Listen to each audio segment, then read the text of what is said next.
Hola para todos los presentes. Soy la doctora Claudia Ortellado. El tema de hoy son la clasificación de fracturas de origen traumático en huesos apendiculares en caninos y felinos.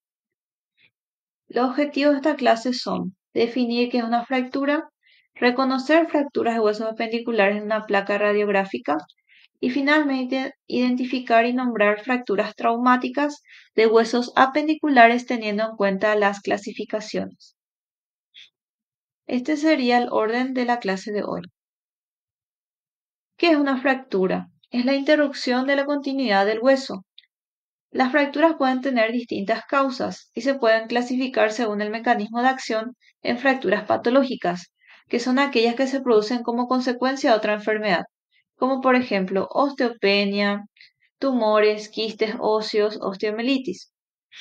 Y las fracturas traumáticas, que son aquellas que se producen a la acción de un agente externo, es decir, por movimientos bruscos, atropellamientos, peleas.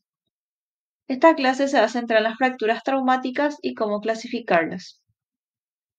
Según el grado de extensión, podemos decir que puede ser una fractura incompleta cuando afecta una sola orilla del hueso, una sola cortical. Y cuando es una fractura completa es cuando afecta las dos corticales, que es lo más común.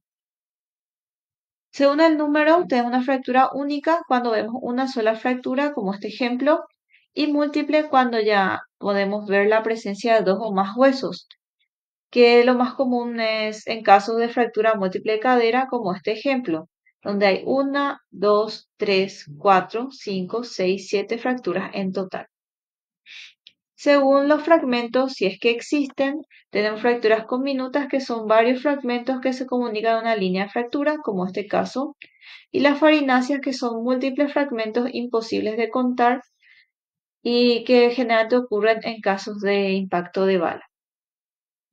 Según en dirección de la línea de fractura, podemos ver que existen las fracturas oblicuas, donde el trazo está inclinado sobre el eje mayor del hueso, transversal cuando la línea de fractura es perpendicular al eje del hueso y espiralada cuando la línea de fractura gira alrededor del eje del hueso. Podemos ver los siguientes ejemplos en placas radiográficas: oblicua, transversa y espiralada. Según la localización, tenemos en cuenta las zonas del hueso. La epífisis sería la orilla del hueso, tenemos una epífisis proximal arriba y una epífisis distal abajo. Le sigue la fisis, que es la línea presente en cachorros, no así en adultos, donde desaparecen. Tenemos fisis proximal y distal. Le sigue una metáfisis proximal, metáfisis distal, y finalmente tenemos la diáfisis o cuerpo del hueso, que lo dividimos en tercio proximal, tercio medio y tercio distal.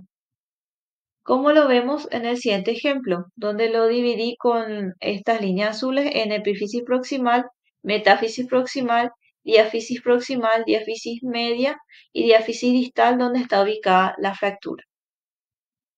Para concluir, las placas radiográficas nos permiten identificar de forma precisa la ubicación de las fracturas.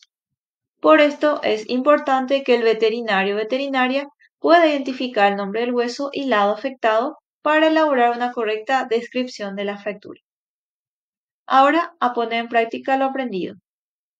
Tenemos en primer lugar este ejemplo de clasificación de fracturas. Podemos ver aquí, podemos visualizar la fractura. Ya que afecta a las dos corticales, es completa, es única, entonces una sola fractura. No encontramos fragmento en este caso.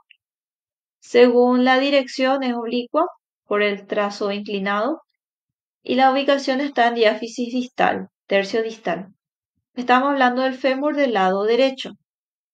Teniendo en cuenta todas estas clasificaciones, podemos nombrar la fractura como fractura completa, única, oblicua en diáfisis distal del fémur del lado derecho.